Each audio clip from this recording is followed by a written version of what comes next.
เป็นจังใดอันช่วงนี้มีภัยเข้ามาแจ้งข่าวดียังตื่นอีกบ่หลังจากที่ว่าเบาไล่เข้ามาแจ้งข่าวดีมือนั่นมีเบาแก้วโดยเป็นข่าวมาแจ้งยังมาแจ้งว่ามีใหญ่ใจดีฝากเงินมาให้โดยเท่าใด10 ล้านโอ้10 ล้านผู้โดย10มีแต่10 ล้านครับบ่โดยโอ้เพิ่นมาแจ้งจักเทื่อน่ะ2มีเทื่อที่2อีกโดยเทื่อแรก10 ล้านบ่โดยโอ้เทื่อที่2อีกเท่าใด4 ล้านมีเทื่อที่2อีก4 ล้านโดยโอ้แสดงว่าได้พากันนั้นรับโชคปีใหม่เลยนี่เนาะแม่นบ่เพิ่นหากันมาแจ้งหวังปีใหม่นี้โดย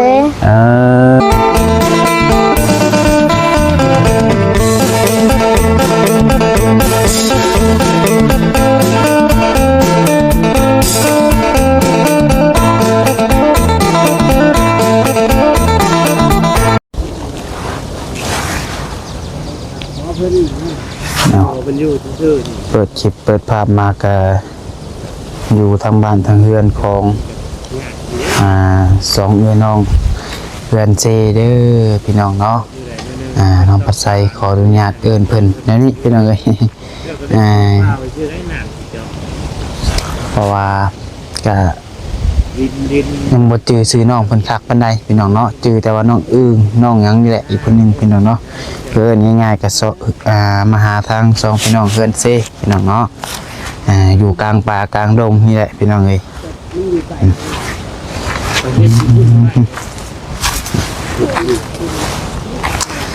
มื้อนี้ก็เดินทางเข้ามาทางพี่ก่อนพี่น้องเนาะช่วงเช้าพี่น้องเอ้ยที่แรกว่าสิบ่ได้ออกมาเวียกมางานแหละพี่น้องเอ้ยแต่ว่าพอดีว่าอยู่บ้านกับเวียกหลายพี่น้องเอ้ยมื้อนี้เนาะมีแต่งานมื้อนี้พี่น้องเอ้ยอยู่เฮือนน่ะก็งานผูกแขนร้านอีกพี่น้องเนาะแล้วก็สิเขาเมื่อบ้านไอเตียงเมื่อบ้านเขาเมื่อบ้านโคกประชันซะเนาะมีเวียกอยู่พุ่นอีกพี่น้องเลยแล้วว่าสิบริขึ้นมาทางพี่คือเรียกว่าเอ้าว่ากระเทินเลยมาจากเมื่อเช้านี่ก็ไปใส่บาตรพี่น้องเนาะเพราะมื้อนี้ก็เป็นวันศีลเนี่ยพี่น้องเลยหลายทางไปมื้อนี้จากสิไปทางใดก่อนเลยตัดสินใจมาทางพี่ก่อนซะพี่น้องเนาะขึ้นมาฮอดพี่กับพอดีเที่ยงพอดีพี่น้องเนาะพอดีช่วง11-12 โมงมาฮอดพี่ก็ได้เอาได้ก็นึงเกิดกับทักทายสบายดีเด้อสบายดีพ่อแม่พี่น้อง FC กันเบิดสุคนมุสมองสุบอลว่าซิวฝั่งลาวฝั่งไทยและก็อยู่ทางต่างประเทศเนาะก็ยินดีต้อนรับเข้าสู่ช่อง YouTubeสายกกสายบุญคือว่าพบพอกันกับน้องปัดไซอีกเช่นเก่าเช่นเคยนะพี่น้องเนาะหลังจากที่ว่ามื้อนั้นน้องปัดไซเข้ามาเยี่ยมทางน้องๆเพิ่นทางเบาไลเพิ่นเข้ามาแจ้งข่าวดีแหละพี่น้องเนาะแล้วก็บ่ได้เข้ามาอีกเลยก็หลายมื้อเติบพี่น้องตั้งแต่ก่อนปีใหม่พี่น้องเนาะตั้งแต่ปีกายนี้บ่ได้เข้ามาปีนึงพี่น้องเนาะเข้ามามื้อนี้ก็คือว่าเห็นคนเขามากคือว่าเริ่มมีข่าวดีข่าวยังเขามาในแล้วว่าสั่นพี่น้องเนาะเดี๋ยวจังได้กับเขาไปถามน้องเพิ่นนำกันอีกเท่านึงว่าข่าวดียังแน่พี่น้องเนาะแต่ว่าทางน้องปัจจัยนี่ก็ยังบ่ทันมีงบบ่ทันมียังเขามาดอกพี่น้องเลยเนาะถ้าหากมีผู้รักผู้ใหญ่ได้เบิ่งคลิปแล้วอยากช่วยเหลือทางครอบครัวของน้องๆเพิ่นกันยินดีพี่น้องเนาะทักมาถามรายละเอียดส่วนตัวได้เนาะพี่น้องเนาะทางเฟซทางไลน์น้องปัจจัยพี่น้องเลยที่ว่าน้องปัจจัยเอาขึ้นนั่นแหละเนาะไปจังไรก็เดี๋ยวเข้าไปตามทางน้องๆเพิ่นนำกันอีกทีนึงเนาะพี่น้องเนาะในก็อย่าลืมพาพี่น้องเป็นกำลังใจกดไลค์กดแชร์กดติดตามเด้อพี่น้องเด้อเนาะบุพพาใหม่ๆที่น้องปัจจัยอัพลงไปนี่แหละเนาะที่สำคัญก็อย่าลืมเบิ่งโฆษณาให้น้องปัจจัยนำเป็นหน่อยพอจะมีรายได้เติมน้ำมันมาหาทางน้องๆแล้วก็ไปซอยเรือทางเก็บใหม่ๆอีกพี่น้องเนาะไปเดี๋ยววันนี้จับกล้องก่อนโอเคน้องเนาะโอ้โธ่ไอ้มื้อนี้อยู่ครบหน้าบ่มื้อนี้เนาะ สบายดีปีใหม่เด้อโดยใช้มันอยู่ใกล้ๆกันดูใช้ผู้นี้บ่พอให้ใกล้ๆกันพี่ก็ได้เบิ่งพี่น้องเนาะครั้งแรกได้นี่ได้เห็นพอน้องเพิ่นพี่น้องเนาะอยู่จากมืดๆบ่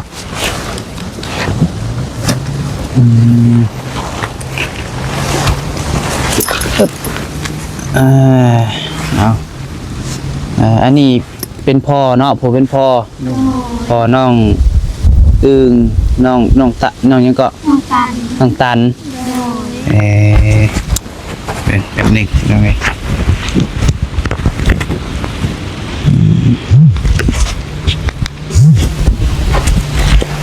เด้อขออนุญาตเด้อโดย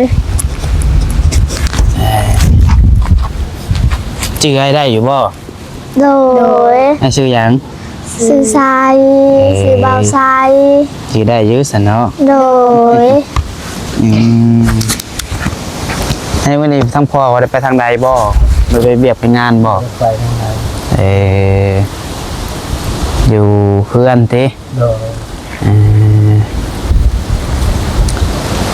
ปีใหม่ก็บ่ได้ไปลินทางใด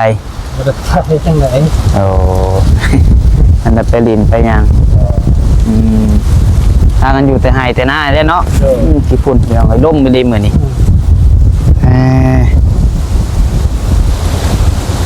น้องๆเด้บ่ได้ไปหากันหากินบ่มื้อนี้ บ่ ยันพากันไปหาอยู่หากินบ่ได้ไปหากินทางใดเนาะ โดย บ้านนี่ไปใช้แถวบ้านนี่ ไปหาคุด หาคุด โดย คุดหยัง คุดกระปู คุดกระปู โดย คุดกระปูคุดกบบ่ โดย ได้หลายอยู่บ่ ได้ เป็นน้องเนาะบ่ได้เข้ามาจักมื้อว่าไอ้เข้ามาแต่ปีกายนี่เนาะปีหนึ่ง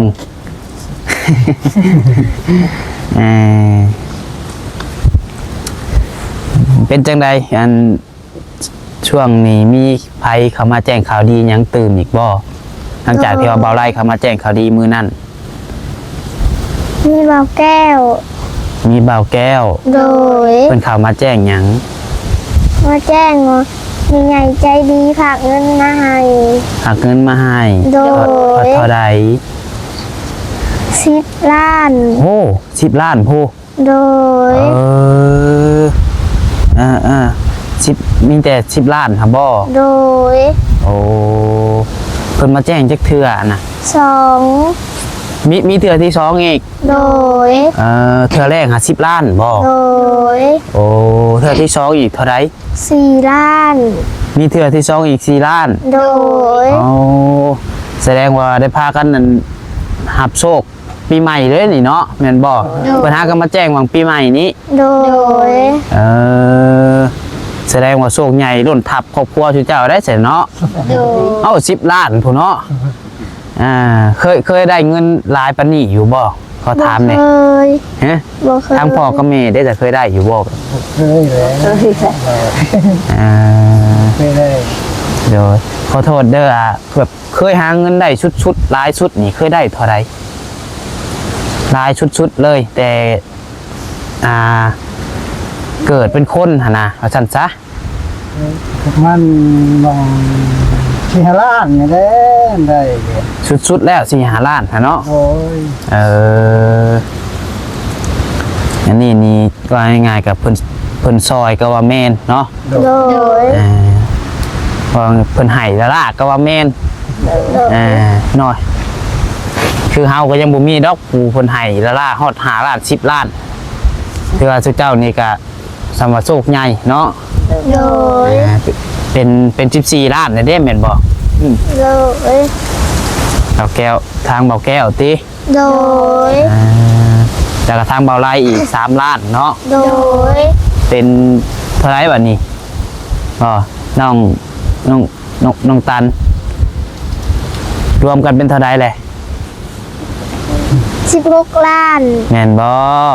14กับ14บวก3เป็นเท่าไหร่ 15 เอ้า อันนึงลง4บวก3เป็นเท่าไหร่ 5 4บวก3 จัก 4แล้วก็เท่าไหร่ฮะเอ้าบ่ได้ซับบาทนี่ใครตอบได้4บวก3เป็นเท่าไหร่ ก็ ตัวละ ฮะ บ่ จัก พอได้สะ4บวก3เป็นเท่าไหร่ เจ็ด 7 ล้าน7บวก10เป็นเท่าไหร่บาทนี่ โอ้จัก เอ้าบ่จักซ้ โดย ำน้องอึ่งเด้บ่ได้บ่ บ่ได้ 7บวก10ก็บ่ได้ โดย อาเซว่าเฮียนวัดปหาบ่แม่นบ่ โน ฮะ น้องบ่เฮียนวัดปหา โดย น้องอึ่ง น้องตัน แต่น้องตัน โดย แต่ตอบบ่ได้ซ้ำ โดย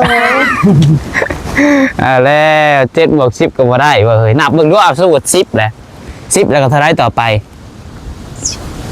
แล้วก็เจ็ด 10แล้วก็เท่าไหร่นับดูนับ1ฮอดเท่าไหร่นับฮอดบ่20 หอด ต้องนับดู 1 2 3 4 5 6 7 8 9 10 11 12 13 14 15 16 17 18 19 20 ฮอดอยู่เนาะ โดย แต่ว่าคันบวกนี่บ่ได้ โดย คัน10บวก7แล้วบ่ได้ โดย เอ้ย10บวก7ก็เป็น17ล้านบ่แม่นบ่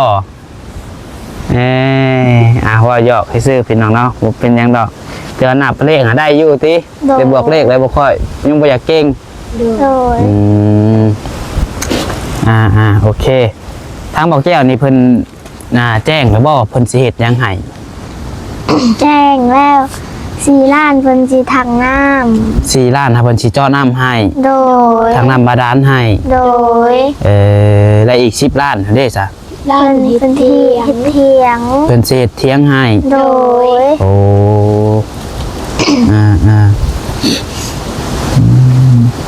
เฮ็ดเถียงนี่เดี๋ยวบัดนี้ถามพ่อกับแม่กะว่าสิเฮ็ดเถียงบ่คือว่าสิต่อเติมเรือนที่เจ้าคิดว่า ถามพ่อเลย บ่ผู้เป็นพ่อก็ได้อะผู้หัวหน้าครอบครัวจะว่าแนวใดที่เจ้าอยากได้ตัวใดเอาที่ว่าจำเป็นชุดๆระหว่างเฮ็ดเถียงขึ้นใหม่คือว่าสิเมื่อต่อเติมทั้งเฮือนทั้งซ่าน แต่ว่าต่อเติมนึงก็จะต่อเติมเฮือนเนาะเขาก็ว่าต่อเติมเฮือนแบบที่ลักๆจุดลักๆแบบบ่ค่อยได้อยู่คือว่า ไม่จะมาอยู่แต่เหตุตัว โดย นี่พวกไม่ได้ ตัดสินใจบ่ได้เด้อค่ะสำหรับความคืนเฮาคะแนนว่าชุเจ้าอยู่แต่หายแต่หน้าแม่นบ่ โดง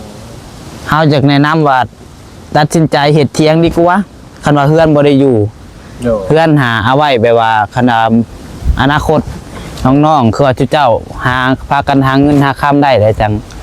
เมื่อต่อเติมเอาเองคือว่าบางทีคะแนนว่าผู้หลักผู้ใหญ่เพิ่นเฮ็ดเที่ยงหน้าให้แล้วมันบ่เฮ็ดพอแบบพอดีอยู่ถ้าหากว่าเงินเหลือจะเฮ็ดเที่ยงให้เที่ยงหน้าแต่จังเมื่อต่อเติมเพื่อนแบบเสียดีกว่า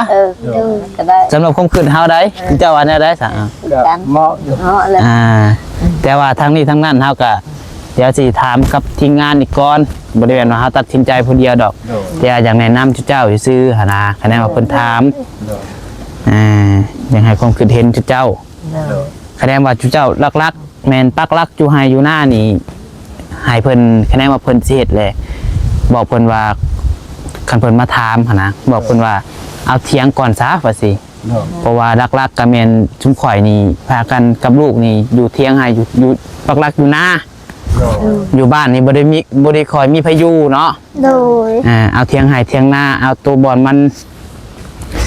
เฮาอยู่ประจำก่อน เลย สมมุติว่าเฮ็ดเมื่อต่อเติมเพื่อนก็คือเก่าเพื่อนก็บ่ได้อยู่เนาะ โดง มาอยู่หน้าแบบนี้ก็คือเก่าแล้วมันเซอยู่จักสิล่มแบบมือใด อันนี้ก็แนะนำให้ซื่อๆแต่ว่างบทางเฮาก็ยังบ่ทันมีดอก โดง ยังบ่ทันมีมายังไงแต่ว่าคันเฮ็ดเทียงนี่ก็จักสิเบิดจักล้านเป็นน้องเงิน10กว่าล้านนี่จักสิพอบ่พอ โดง แต่ว่าตามที่เพิ่นมาแจ้งนี่ฮะก็มีแต่นำเบาแก้วกับเบาไร่พี่น้องเนาะ โดง ก็บ่ฮู้ว่าทางเขาไอเตียงทางไอดีทางหลายๆคนที่เข้ามาหาแหละว่าเพิ่นมีมาเพิ่มแล้วบ่คือว่าแนวใดหั่นน่ะ นี่ก็ยังบ่ฮู้มีแต่ว่าถ้าเพิ่นมาแจ้งนั่นนี่แล้วก็จังค่อยว่ากัน โดย มันเป็นเหตุอะไรต่อแต่ว่าหลักๆนี่เอาน้ำก่อนติ เลย โดย เพิ่นสิมาเจาะให้เนาะเพิ่นบอกมื้ออีกบ่เพิ่นสิมามื้อใด บจัก ยังบ่ได้บอก โดยตั้งนัดไว้ ให้ตักน้ำเต็มน้ำไว้ โดย แต่บ่ได้บอกมื้อว่าสิมามื้อใด ยัง เอ่อทางเบิ่งแล้วเพิ่นบอกให้ตักไว้ก็ตักไว้ให้แล้วมีบ่สักอยู่สั่งตักไว้แล้วบ่เตรียมแล้ว ท่านตักไปยืมถังเข้ามาแล้วเช้ายืมมาสิตักน้ำรอเพิ่นไว้นะ หาก็ไปยืมทางน้ำเพิ่นมาไว้ โดย ทางเจ้าเองครับบ่มีบ่ นี่จะทั้งเดียวนี่ ใช้ไปยืมใช้มา ยืมแล้ว น่าจะน้ำไอ้น้องอยู่บ้านก็ยืมมาแล้ว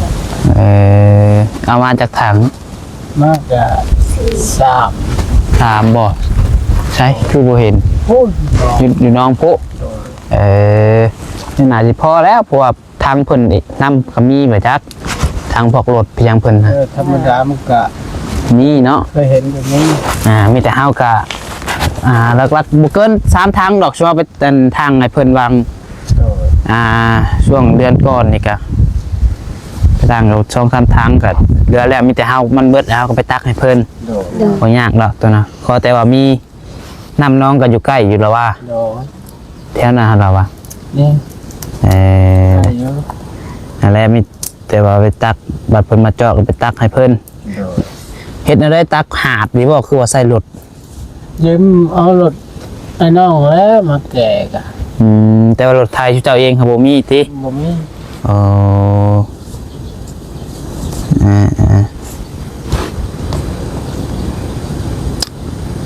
มีแต่ว่านั่นน่ะแหละสิพี่น้องเนาะก็ดีใจนำเด้อ โดย โดย ถือว่าเริ่มมีข่าวดีเข้ามาเนาะ โดย โชคใหญ่ก็ว่าแม่นพี่น้องเอ้ยเป็นอะไรความรู้สึกสุเจ้าดีใจอยู่บ่ ดีใจ โอ้ยดีใจอยู่ ผู้เป็นพ่อเป็นแม่แล้วเนาะคือจะว่าสิมีคนมาซอยแบบนี้ แต่เมื่อก่อนก็บ่ดึงบ่พันคือว่าแล้ว คิดบ่ถึงเลยติ คือถึงคือว่าแล้ว เงินต่างว่า10กว่าล้านเนาะ โดย คันว่าหาเองนี่จักปีกะว่าสิได้นี่ มันเล่าบ่ได้เนาะสมมุติหาปั๊บเนาะปั๊บได้ปั๊บชื่อปั๊บเนาะนั่นนี่เจ้าชื่อมันก็เบิดไปเนาะ โดย แต่มันบ่ถึงเทื่อเด้อ บ่พอได้เก็บติ โดย เอาง่ายๆก็หาแต่ละมื้อก็พอจะได้กินได้ซื้อเนาะปลาแดกแบ่งนัวติ โดย เลย ขออนุญาตเด้อทั้งเจ้านี่เฮ็ดเวียกหยังครับพ่อ มีแต่ไปหาจ้างทำงานเป็นลูกน้องเพิ่นนี่แหละ เป็นนั่นลูกน้อง สอนเพิ่นนี่ หลักๆก็เฮ็ดหยังหลักๆนะแปลว่า หลักๆก็ไปอยู่เตาทานให้เวียดเป็นลูกน้องเวียด ไปเฮ็ดเตา เอาพื้นเขาเตานะตัดพื้นทุกอย่างนะเวียดเพิ่นน่ะคนพื้นเขาเตา ประจำสุทันซะติ เตาทานอบตอนทานขาวเด้ พอเข้าใจอยู่หลักๆเลยแล้วแม่นเป็ดตัวนั้น โด โอ้เพิ่นให้มือเป็นมือบอกก็เป็นอะไร ให้เป็นหมู่ มือละ เสยนะ มือ150,000 โด คือว่ามือละประมาณ200-300 บาทพี่น้องเอ้ยบ่ฮอด300 250ต่อมื้อเอาซะมีแต่ว่าถ้าพังเบิ่งเพิ่นสิมาเจาะให้มือใดเนาะ โดย ใช้พันเจาะหาเจาะบอลใดพาไปเบิ่งดูให้น้องคุณพาไปเบิ่งก็ได้ โดย อีกแล้วคราวนี้น้องอื่นกับน้องตันพาไปเบิ่งแน่ปะนี่พากันเจาะบอลใดเจาะนี่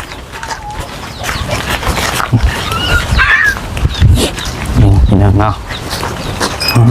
เธอมีแต่ป่าแต่ดงนี่ได้พี่น้องเนาะหอบด้วยป่าด้วยดอนพี่น้องเอ้ย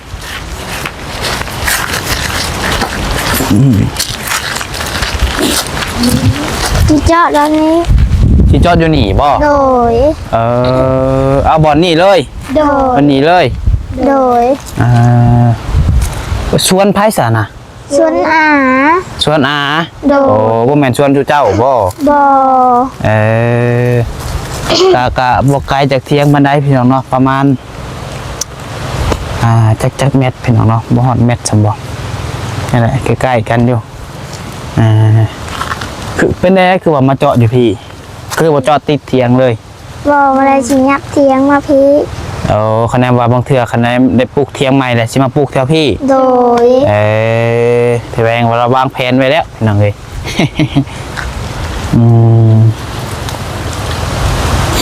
เอาซะเนาะเจาะจะมีติ โดย อันดินดิฉันนี่เป็นของเจ้าเองเบิดบอกขึ้นอะไรก็ ขอของยา ถ้าปินมาทางพี่ก็ได้ของยา ของยา โดย แต่ว่าคุยช่างกระเพิ่นแหละบ่ โดย ลมกระเพิ่นและสมมุติว่าจอนอกจอน้ำนี่เพิ่นบ่ให้บ่ บ่ให้เพิ่นว่า เพิ่นให้เจาะ โลดโดย ให้เฮ็ดโลด โดย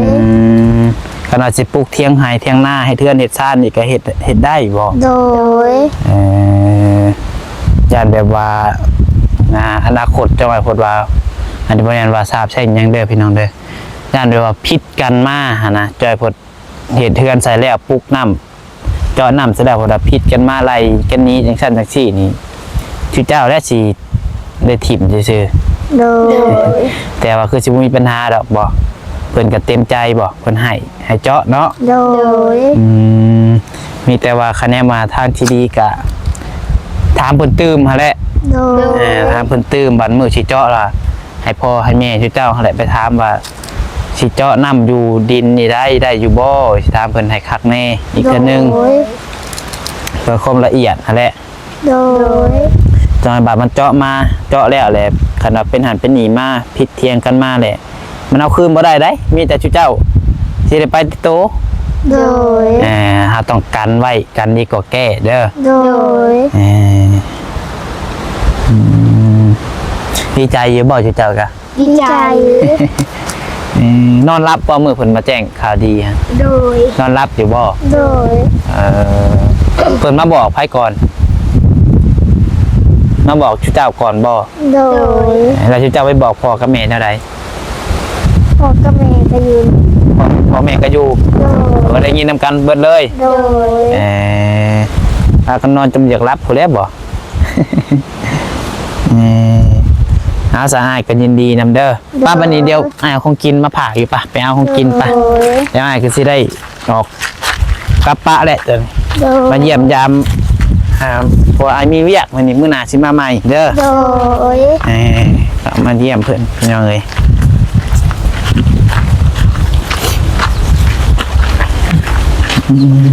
นี่แหละเพื่อนซ่านกับเซ่จะสิฮักพี่น้องเนาะ หลายคนก็คือสิเห็นแล้วในคลิปน้องปัสไซกันเนาะว่าสิเอาอันเพอมาให้กับไอ้พ้าวมื้อนี้ไอ้เลยเอาของกินเอาพวกปิ้งหมูกับปิ้งปลาดุกกับปิ้งตับเด้อ โดยขอบใจ โอ้ยมื้อหน้าจังกินเพอเด้อ โดย มื้อไอ้บ่พาวก่อน โดย ไปมีแต่ว่าอยู่ดีมีแฮงเด้อสู้ๆเด้อ โดย เป็นคนดีของพ่อแม่สังคม โดย ให้สบายดีป้าลุงบัดนี้ สบายดี เอ้ยมาโอเคไปครับมาได้เอาโอเคสพี่น้องเนาะคลิปนี้ก็